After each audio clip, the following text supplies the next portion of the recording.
Welcome back. Right, ఇక పాక్ భారత్ మధ్య యుద్ధం అయితే కొనసాగుతూనే ఉంది. దానికి సంబంధించి పాక్ తగిన మూల్యం కూడా చెల్లించుకుంటుంది. అక్కడ ఎలాంటి సిచ్యువేషన్ ఉన్నాయి మనం ఇప్పటి వరకు చూస్తూనే ఉన్నాం. వాళ్ళు కోరుకుంటున్నారు దేవుణ్ణి ఏ విధంగానే, కానీ అదే ముస్లిం మతానికి చెందిన ఒక వ్యక్తి జయ భారత్ అంటున్నారంటే దాన్ని బట్టి అర్థం చేసుకోవచ్చు. సార్, మీరు ఇంతకు ముందు అన్నట్టు ఓవైసీ సంబంధించిన బయట కూడా మనకి రావడం జరిగింది. సో ఏ విధంగా మాట్లాడుతున్నారు ఏంటి అన్నది ఒకసారి ఎక్స్ప్లెయిన్ చేయండి. రైట్, గతంలో మనం చూసాము అసదుద్దీన్ ఓవైసీ కానివ్వండి, లేకపోతే కొంతమంది నాయకులు భారత ప్రభుత్వము ఏ నిర్ణయం తీసుకున్నా, అందులో ముఖ్యంగా పాకిస్తాన్కి వ్యతిరేకంగా నిర్ణయం తీసుకున్నారనగానే వెంటనే రెస్పాండ్ అయిపోయేవాళ్ళు. ఏంటిది అసలు, ఏంటి మీరు ఇక్కడున్న మైనార్టీలను బతకనివ్వరా, మైనార్టీలను మీరు చంపేస్తారా, మైనార్టీల మీద ఎందుకు మీరు అంత అక్కసుగా గెలగలుగుతున్నారు, అలాంటి మాటలు రెగ్యులర్గా వినిపించేవి. కానీ ఈసారి మాత్రము అలాంటి డైలాగ్స్ లేవు. ఎందుకంటే నేను ఇప్పుడు మీకు చూపిస్తున్నా కదా, నా వెనకాల కనిపిస్తున్నారు అసదుద్దీన్ ఓవైసీ. మనకి లెఫ్ట్ సైడ్ కార్నర్ ఏదైతే కింద ఉందో ఆ ఫ్రేమ్లో కూడా మనకు కనిపిస్తున్నారు. ఆయన అసదుద్దీన్ ఓవైసీ ఒక రకంగా చెప్పాలంటే హైదరాబాద్లో ఆయన ఒక్కసారి ఎంపీగా గెలిచారు. అప్పటి నుంచి ఇప్పటిదాకా కంటిన్యూస్గా ఆయనే ఎంపీగా గెలుస్తున్నారు. ఆయనకి ఎగెన్స్ట్గా ఎవ్వరు నిలబడినా సరే తట్టుకొని నిలబడే పరిస్థితి లేదు. అంతేకాకుండా మనం చూసాం హైదరాబాదు ఎంఐఎంకి ఒక చాలా పట్టున్న ప్రాంతము. 7 నుంచి 9 ఎమ్మెల్యే స్థానాలను, ఈ ఎంపీ స్థానాన్ని ఎవ్రీ టైం వాళ్ళు గెలుచుకుంటూ ఉంటారు. ఈసారి కూడా అలానే ఆయన గెలిచారు. అంతేకాకుండా ప్రపంచవ్యాప్తంగా, దేశవ్యాప్తంగా ఏదైనా సరే ముస్లిం మైనారిటీలకు సంబంధించిన ఏ చిన్న అలజడి జరిగినా సరే రెస్పాండ్ అవుతూ ఉంటారు. ఈసారి కూడా రెస్పాండ్ అయ్యారు.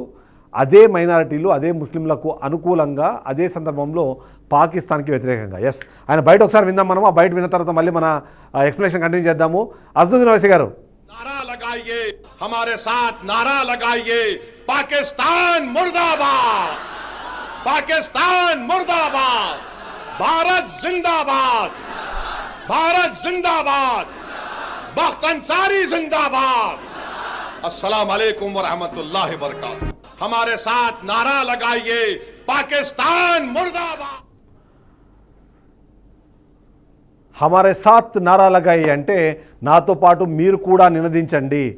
పాకిస్తాన్ ముర్దాబాద్, పాకిస్తాన్ ముర్దాబాద్, భారత్ జిందాబాద్.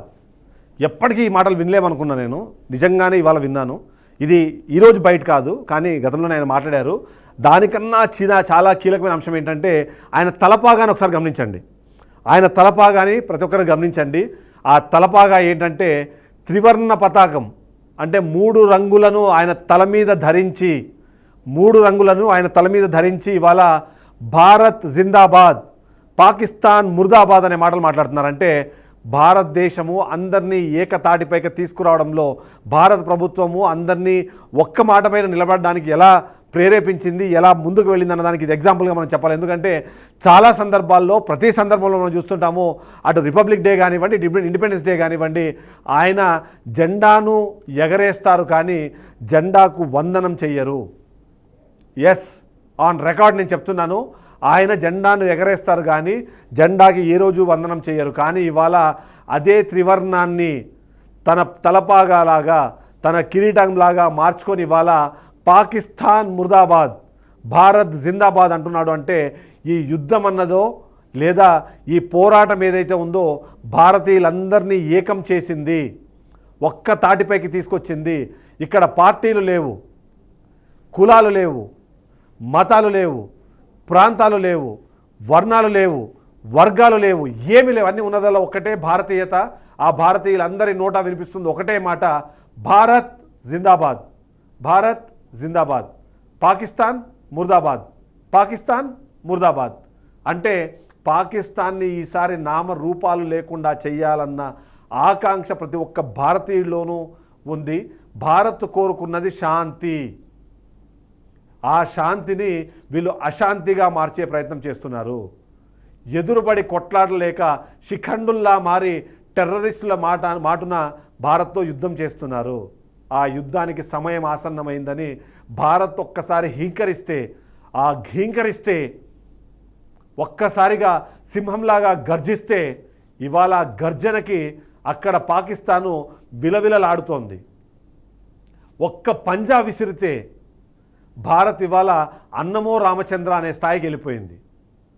ఒక్కసారి నేనే రాజుని, నేనే ఛాంపియన్ని అని ఒక్కసారి భారత ప్రభుత్వం ఎదురు తిరిగి నిలబడితే, కలబడడానికి సిద్ధమనే చిన్న సిగ్నల్ పంపిస్తేనే ఇవాళ పాకిస్తాను రోడ్ల మీదకి వచ్చి పాకిస్తాన్ సంబంధించిన అక్కడున్న సిటిజన్స్ ఇవాళ ప్రభుత్వం మీద వ్యతిరేకంగా మాట్లాడే సిచ్యువేషన్ వచ్చింది. అంటే భారత్ ఇవాళ ఎంత స్ట్రాంగ్ పొజిషన్లో ఉందో ప్రతి ఒక్కరికి అర్థమవుతుంది. ప్రతి ఒక్కరూ అర్థం చేసుకోవాల్సిన సిచ్యువేషన్ వచ్చేసింది.